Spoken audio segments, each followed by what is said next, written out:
Certainly, I'd invite you to apply for a job at SolarCity or Tesla or SpaceX. And if not, then if that doesn't work for whatever reason, then apply to jobs at other companies in that arena, or try starting a company.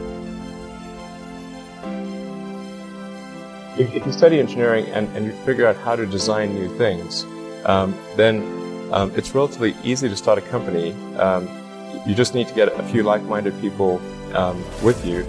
Although I have to say that the space business is quite hard to start a company in the space business because it's such a capital-intensive business. So it may be better to do something in solar power, or if you're going to do it in cars, do it as kind of a component supplier for cars or something like that. Musk has college degrees in business and physics, but SpaceX is his first venture in aerospace. How did you get the expertise to be the chief technology officer of a rocket ship company? Well, I do have a physics background. That's helpful as a foundation. And then I read a lot of books and talked to a lot of smart people. Don't just follow the trend.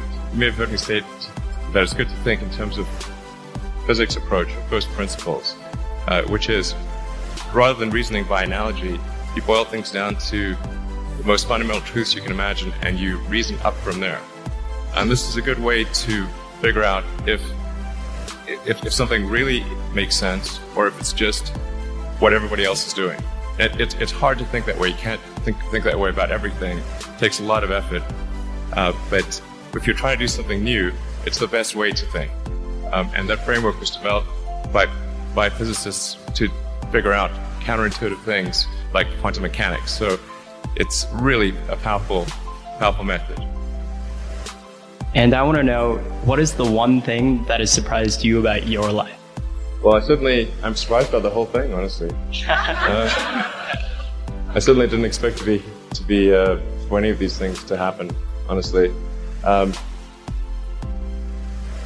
Yeah, I just knew I knew I wanted to be involved in technology, and in fact, the only reason I started a company back in '95, an internet company, was because I couldn't get it. There were only a few internet companies, and I couldn't get a job at any of them. So I tried to get a job at Netscape, and sent my resume in and tried hanging out in the lobby, but I was too shy to talk to anyone. And then I was like, okay, well, I guess I'll have to start a company because I can't get a job anymore. Thank you.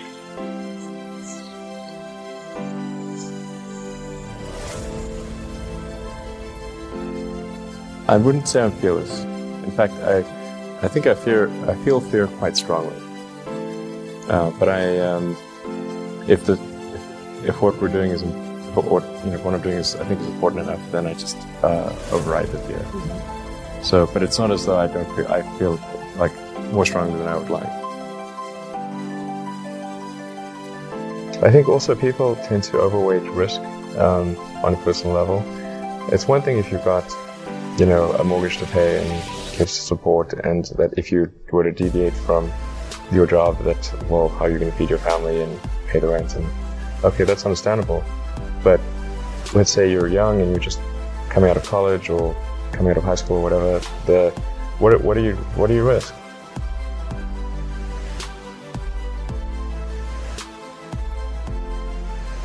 You're not going to stop. I mean, it's really certainly not in any kind of modern economy. It's so easy to earn enough money just to live somewhere and eat food.